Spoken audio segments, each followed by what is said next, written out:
él señala que solo estudiando los procesos políticos sobre el movimiento de masa es que se entiende finalmente la importancia de los líderes y de las direcciones, de las instituciones. Y después más adelante dice que, a ver si lo registré, dice que sin una organización dirigente, la energía de las masas se disiparía como se disipa el calor no contenido en una caldera. Pero sea como fuere, lo que impulsa el movimiento no es la caldera ni el pistón, sino el vapor. Esa energía, yo el llamado que creo que tenemos que hacer al conjunto de la dirección política del país, al conjunto, digo, al gobierno y incluso al liderazgo anónimo, ese de que mencionaba antes, es ser conscientes y entender que hay que incorporar la energía del pueblo bolivariano a la conducción cotidiana de los grandes problemas que va a enfrentar la revolución. Ahora, la campaña electoral y el triunfo. Y enseguida, los grandes problemas que tenemos pendientes. Yo creo que con eso podemos honrar el legado de Chávez. Bueno, muchas gracias y disculpen por la...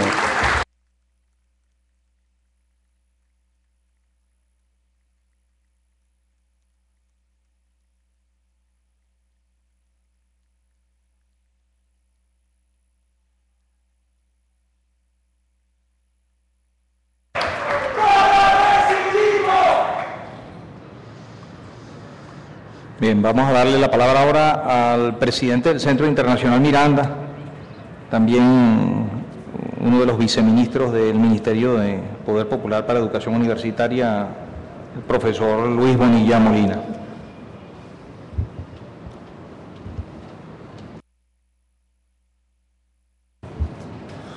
Buenas tardes.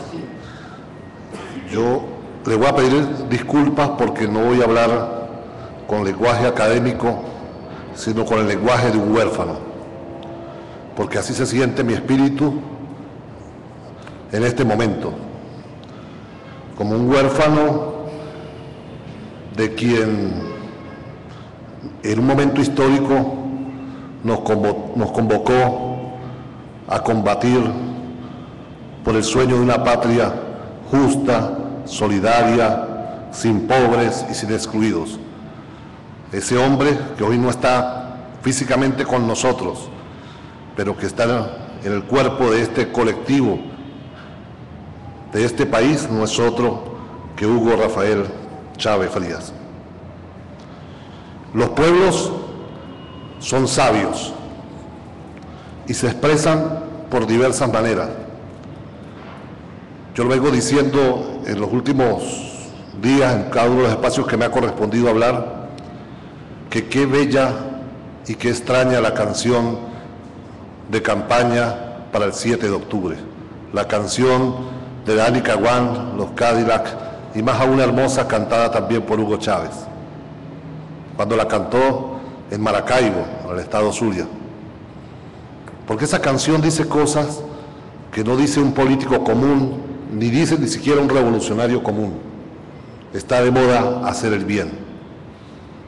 No soy Dios para decir lo que debes hacer. A través de la cultura y de esa canción tan extraña, se expresaba el desafío de anticipación de este momento. Y Carlos mencionaba la campaña del 7 de octubre. No recuerdo si fue el 3 o el 4 de octubre, cuando vimos al camarada presidente bajo la lluvia, el 4 de octubre, bajo la lluvia bailando con alegría y sin ninguna duda, creo que despidiéndose de todos nosotros. Ese 4 de octubre, el comandante Chávez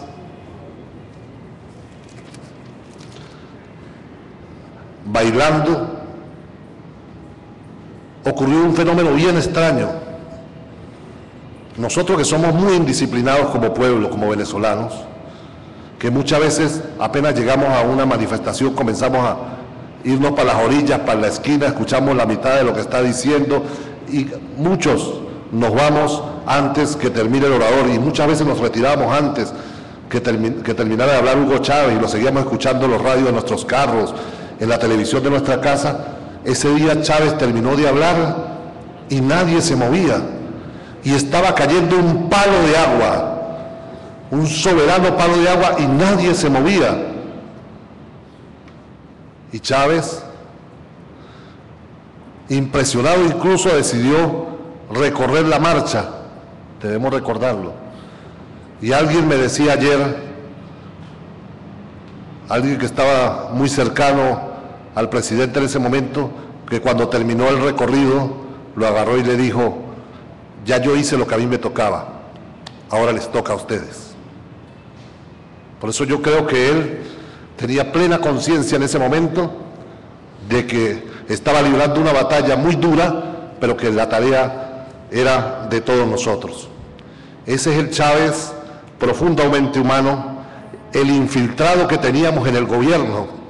Por eso nos sentimos huérfanos, porque perdimos al infiltrado que teníamos en el gobierno. Y ahora, todos aquellos que tengamos alguna responsabilidad, tenemos que ser eso, los infiltrados en el gobierno para representar lo que él le dijo a Nicolás Maduro: usted es el sucesor junto al pueblo, mandando con el pueblo y para el pueblo. Cuando tenemos que ser todo Chávez, es que tenemos que recuperar ese espíritu del infiltrado que era él en cada una de las tareas para ser el más revolucionario que le correspondía en cada momento. Chávez, recuerdo la primera conversa, disculpe que lo personalice, porque sí es verdad, Javier, fueron militares fundamentalmente, pero mire que hicieron esfuerzos los militares porque los civiles lo apoyáramos. Lo que pasa es que todos nos causaban mucha desconfianza por el manual de la izquierda, que decía que la revolución debería ser contra los militares, con un partido revolucionario, profundamente fuerte, socialista, y de pronto se nos comenzó a cada quien a acercar un militar o algunos militares a decirnos que había que hacer una revolución, militares que muchos no conocíamos y por supuesto que hubo mucho temor. Y ahí la primera gran lección: a pesar de que el mundo civil no se integró totalmente, sino muy parcialmente a la rebelión del 4 de febrero del 92, él, una vez que se rinde y que pasa a estar preso, se abrió a escuchar al pueblo y a nutrirse del pueblo. Y ahí está la segunda gran lección a la izquierda. Nosotros tenemos algunas mañas bien feas como izquierdistas, que es cuando nos vamos a juntar con otro, el día anterior nos encerramos y construimos eso que llamamos, ¿qué? Un programa único, el programa mínimo para unirnos. Y ese programa mínimo a veces son hojas y hojas y hojas que pasamos para decirle al otro las condiciones sobre las cuales debemos unirnos. Pues Chávez no hizo eso. Chávez se nos acercó a cada uno de nosotros con una vieja libretica, con un lapicero, y a decir cómo ustedes creen que debe ser esa patria justa, solidaria, distinta, sin pobres, sin excluidos. Y con ese lapicito comenzó a anotar y a construir eso que nosotros, desde el intelecto de la izquierda, llamábamos programa único. Y el secreto de él es que cada uno nos sentimos reflejados, sentíamos que de cada 100 palabras, por lo menos una había sido construida en esa reunión, en esa discusión que habíamos tenido con él. El tercer aporte que hizo a la política. Nosotros todos estamos acostumbrados que la derecha, pero también la izquierda, cuando ganaba alguna posición de gobierno, una alcaldía, una gobernación o la presidencia, comenzaba a deslastrarse de algunos que le éramos incómodos. Chávez no se deslastró de ninguno de nosotros. Al contrario, al día siguiente de haber triunfado, comenzó a llamarnos a cada uno a decirnos: recuerden que la tarea es compartida, recuerden que la revolución la tenemos que hacer todos. Incluso aquellos que habían estado en silencio, pero que él sabía que estaban en la lista de los convocados, sin que el mismo convocado supiera que era parte de los conjurados, rápidamente en esos primeros meses alguien le llegaba a su casa a tocarle la puerta y a decirle: usted tiene que sumarse a esta tarea. Usted sabe de esto. Ese es otro de los aportes de Chávez. Otro aporte a Chávez que debemos defender, y que yo lo he dicho en muchas oportunidades, es que nosotros, a diferencia de la izquierda del resto del continente o de algunos lugares del continente, Uruguay, Argentina, México, nosotros no vivimos con fuerza los debates de la Primera Internacional, de la Segunda Internacional, ni siquiera de la Tercera Internacional, sino que los partidos modernos venezolanos de derecha y de izquierda se construyeron al calor de esa terrible desastre para la humanidad que es conocido como el estalinismo. Es decir, nuestro ideal de libertad, cuando construíamos los partidos modernos, era el socialismo que estaba siendo construido de manera autoritaria. Y eso nos dejó algunas malas mañas que se expresan en ese temor de que no es bueno criticar, no es bueno decir, porque eso favorece al imperialismo, a la derecha, a los enemigos. Y entonces nos obliga a revisar algunas cosas. Revisemos los documentos de Iskra, el periódico de la Revolución Bolchevique, y veamos cómo en ese periódico el Buró Político y el Comité Central, Kamenev, Zinoviev, Trotsky, Lenin, todos escribían, uno contradiciendo al otro y criticando al otro, pero diciendo hay que hacer la tarea en conjunto. Y así hicieron la Revolución Bolchevique, peleando las ideas.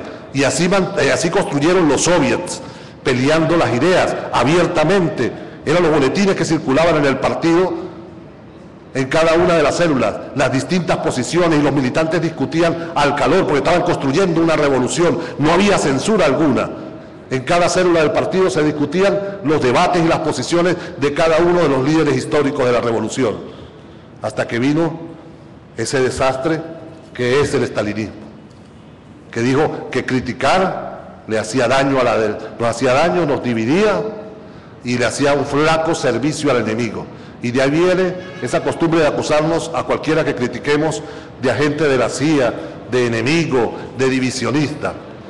Pero entonces seamos consecuentes, porque Chávez jamás, incluso con la moral que este Centro Internacional Miranda tiene, que libró el gran debate público con Hugo Rafael Chávez Frías sobre el tema del hiperliderazgo, Chávez no cerró el Centro Internacional Miranda. Chávez no nos destituyó a ninguno de los que estábamos en el Centro Internacional Miranda. Chávez no pidió a nadie que nos persiguiera, al contrario, nos protegió de aquellos que pedían cerrar el Centro Internacional Miranda, que pedían que nos expulsaran de la revolución.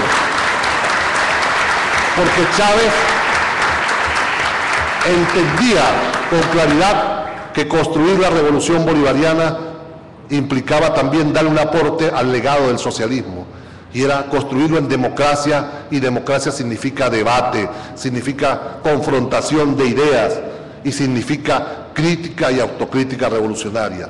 Y hoy que está de moda el golpe de timón y el segundo plan socialista, yo les llamo a ustedes, compañeros, camaradas, amigos, que no dejemos de leer el documento más importante que acompañó a esos dos otros instrumentos, que fue la metodología para levantar el segundo plan socialista, hecho a máquina de escribir, porque Chávez no escribía en computadora, lo hizo en su maquinita de escribir con sus dos dedos, la metodología para construir el segundo plan socialista. Ese quizás es el último documento hecho de puño y letra del comandante Chávez. Y ahí que dice Chávez, dice, hay que escuchar a todos. La voz de todos es importante. Nadie puede considerarse excluido de opinar. La autocrítica y la crítica pública revolucionaria son parte inherente de la revolución bolivariana y de la construcción del segundo plan socialista. No aceptemos leer solo el Gran Viraje y el segundo plan socialista sin leer la metodología con la cual él planteó que se deberían construir las políticas públicas en este país en octubre, después de ganar la victoria perfecta, la victoria del 7 de octubre. Y para ir cerrando, yo considero que lo que ha ocurrido en estos últimos meses y días es de una significación que nosotros, quizás por estar en el día a día, no la entendemos en toda su dimensión. Nos falta un poco de distancia quizás para poder valorar cosas. Y está referido al tema de la hegemonía.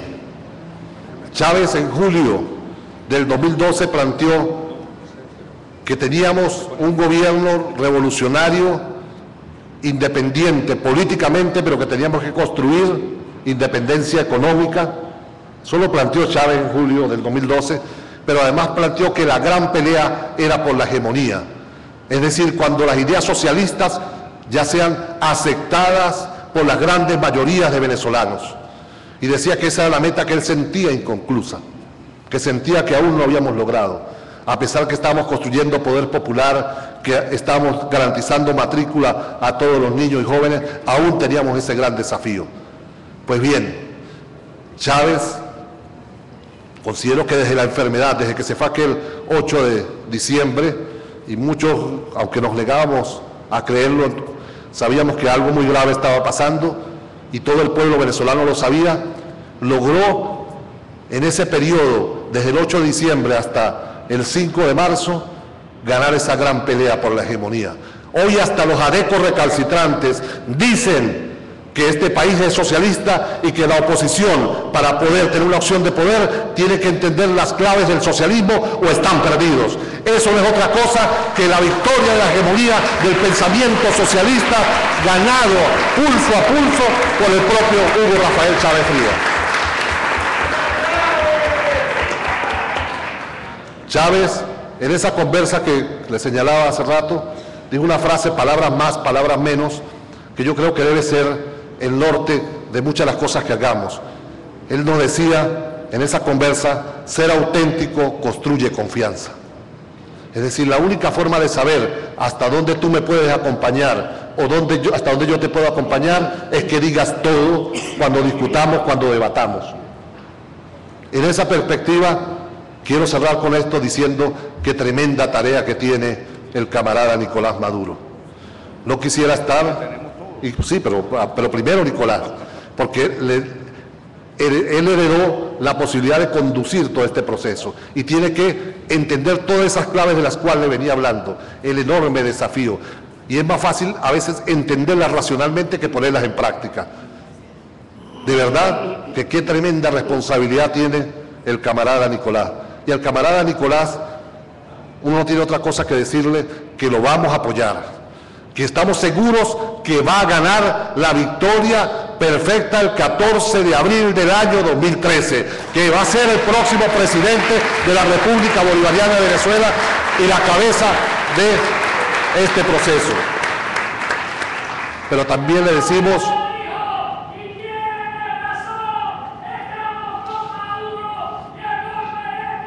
Pero también queremos decirle a Nicolás que él es uno de nuestros hermanos, que todos somos Chávez, y que él tiene el gran desafío de aceptarnos a todos como somos, que ese es el espíritu del socialismo libertario, del socialismo bolivariano, y que todos, desde nuestras propias fallas, de nuestros propios errores, desde nuestras propias incomprensiones, no desde la perfección, él tiene el desafío de aceptarnos así, y decir, en este caso, desde el pensamiento crítico, de la teoría crítica, estamos dispuestos a acompañarlo. Cuente con nosotros, hermano Nicolás Maduro, desde el pensamiento crítico para seguir avanzando en la construcción del socialismo bolivariano. Muchísimas gracias.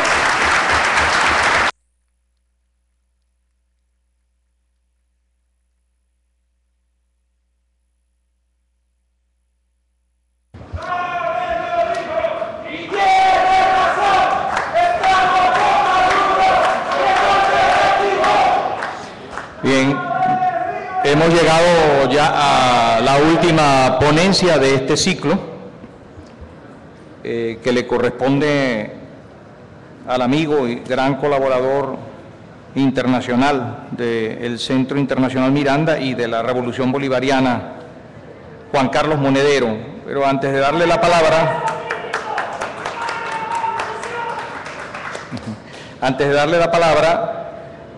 quiero volver a recordar que podrán disponer de las intervenciones de este seminario a través de aporrea.org, por la web de TVEST, la televisora venezolana social, por los blogs de algunas emisoras agrupadas en el Consejo Nacional de Comunicación Popular, que están transmitiendo conjuntamente con medios del Sistema Nacional de Medios Públicos en estos momentos. Bien, entonces vamos con esa última ponencia de la jornada de hoy a cargo de Juan Carlos Monedero. Gracias. Yo le quiero pedir a mi hermano Luis que me preste su brazalete para esta conferencia.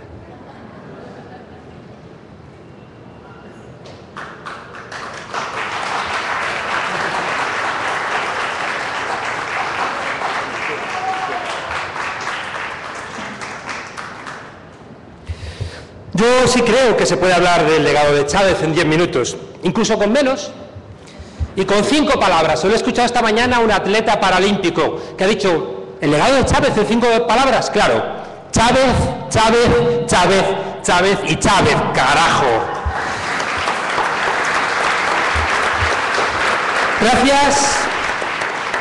Gracias por permitirme a mí un infiltrado. El presidente Chávez, cuando yo estaba trabajando con él en Palacio, decía, Monedero, infiltrado. Gracias a mí, un infiltrado, por permitirme estar aquí.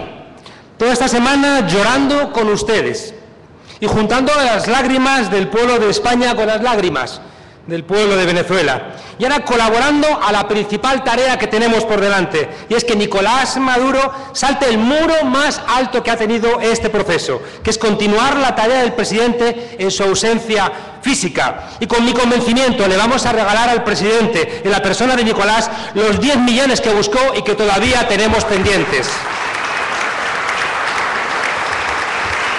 Si nosotros, en el Centro Internacional Miranda, si fuéramos como Dudamel, le habríamos hecho al presidente una canción. Pero somos intelectuales, o hacemos la función de intelectuales.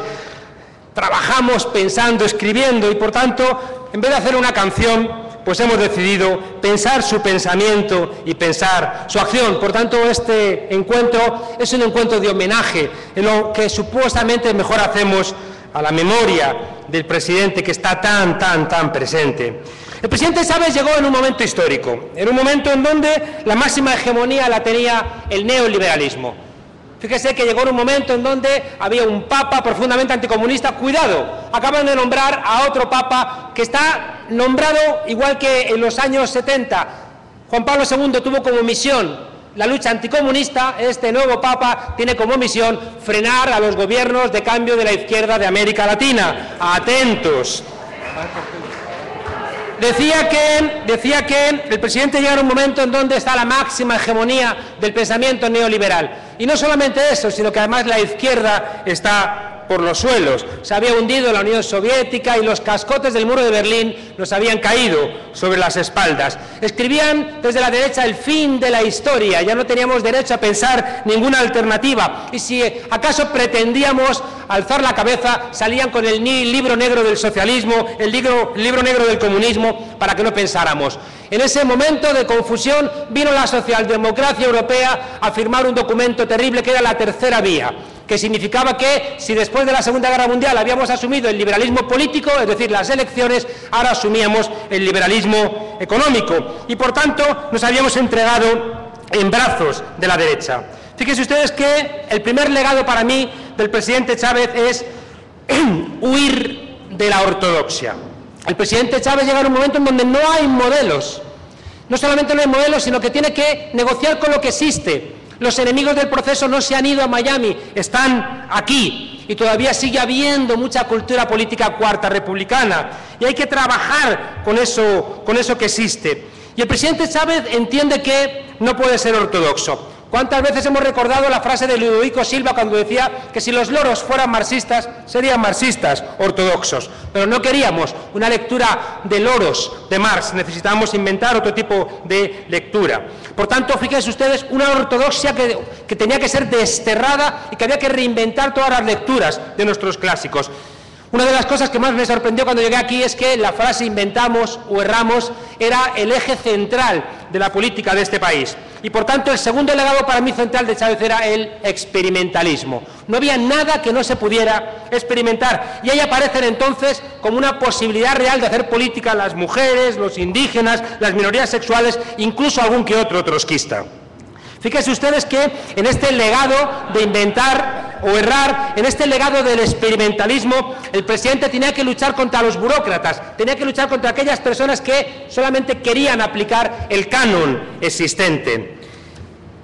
La revolución bolivariana nace en un momento de confusión de la época, en un momento de cambio de paradigma, esa frase que siempre repitió el presidente Chávez, donde lo viejo no terminaba de marchar y lo nuevo no terminaba de llegar. En ese momento, fíjense ustedes, de confusión, la revolución bolivariana va a ser dirigida por una persona que, por fortuna, no venía de los vicios de la izquierda venezolana, y me atrevo a decir de la izquierda mundial. Yo recuerdo el presidente Chávez llamándome a Madrid cuando estábamos con los indignados en la Puerta del Sol, profundamente interesado, y yo pensaba, demonios, el presidente Chávez se adelantó 20 años a lo que estamos haciendo ahora aquí en Madrid, es decir, huyendo de los vicios tradicionales de la izquierda.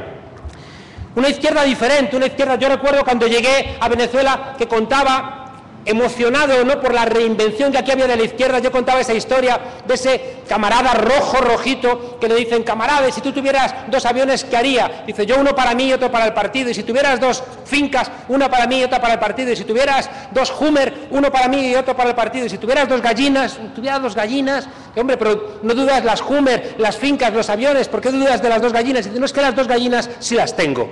De repente esa izquierda, ¿no?, que creía que le bastaba el discurso, ¿no?, para ser izquierda, y repitiendo ese canon como loros, llegó el presidente Chávez y dijo, me da que las cosas tenemos que hacerlas de otra manera. Fíjese esa conjunción de factores de cambio de época y de un presidente que no venía de las tradicionales fuerzas de la izquierda, generó eso tan raro que asombra hoy incluso al propio gobierno bolivariano, que pensó ingenuamente que con 48 horas este pueblo iba a despedirse de su comandante. A diferencia de otras revoluciones, la revolución bolivariana no se hace sobre los hombros de un teórico. Es una gran diferencia. No ocurre como le pasó a la Revolución Rusa, donde Lenin entendió que tenía que asentarse sobre los hombros de un teórico como Marx. Aquí vemos que en las referencias que empieza a construir el presidente Chávez tenemos a un libertador, a Simón Bolívar, tenemos a un campesino a caballo, que es Ezequiel Zamora, y tenemos a un pedagogo como Luis Bonilla, a Simón Rodríguez. Fíjese que en estas referencias pesa más la práctica que la teoría. Desaparece esa exigencia libresca de interpretar a los clásicos. Lo ha planteado antes Vladimir, lo hemos visto desencajado, roto a Elías Cagua, diciendo que el cardiológico nace cuando el presidente lee la necesidad de que los niños no se mueran. La operación vivienda nace de la necesidad de que una riada no se lleve las viviendas de los más humildes. Nace la misión Amor Mayor cuando ve a los viejitos que no tienen posibilidades. Por tanto, fíjense ustedes, ya digo, no es libresco, aun respetando mucho a los intelectuales, sino que es un pensamiento que está asentado sobre la práctica. A Chávez le interesaba el pensamiento que le ayudaba a la emancipación, y de ahí otro de los legados del presidente, que es la reconstrucción de Bolívar, un Bolívar reconstruido como cemento social de un pueblo roto donde había un 70% de excluidos, y en la referencia con Bolívar de repente encuentran su espacio en este país. Decimos siempre que cada generación tiene que hacer su lectura con Marx. Cada generación tiene que tener su diálogo con Marx. Bueno, otro legado del presidente Chávez es que a partir de ahora, cada uno de ustedes, cada generación de ustedes va a tener que hacer su propio diálogo con Bolívar, su propia lectura de Bolívar. La vida le puso al presidente desde muy pronto en la acción. Con 37, 38 años, estaba en el 92, intentando solventar los problemas históricos de Venezuela. Y por tanto, fíjense ustedes, el pensamiento del presidente Chávez, eso que vamos a llamar chavismo, lo ha construido frente a sus enemigos. Es decir, el corazón de lo que entendemos como chavismo es algo construido luchando contra los enemigos de la emancipación de Venezuela, de América Latina, y luego con un gesto de radical generosidad del mundo. En primer lugar, fíjense ustedes, hay un primer choque del presidente Chávez contra la política podrida de Venezuela en el año 92. De ahí sale otro nuevo legado. Un legado del presidente Chávez es un nuevo constitucionalismo. Es decir, que a partir de la Constitución del 99 surge un nuevo constitucionalismo que estudiamos en Europa. sale un nuevo constitucionalismo que luego lo van a seguir otros países y que ahora nosotros en España estamos exigiendo, mirando por vez primera al sur, sin ningún tipo de complejo, porque lo que ha hecho este sur es demasiado grande y lo imitamos con mucho, mucho amor y con mucho, mucho respeto.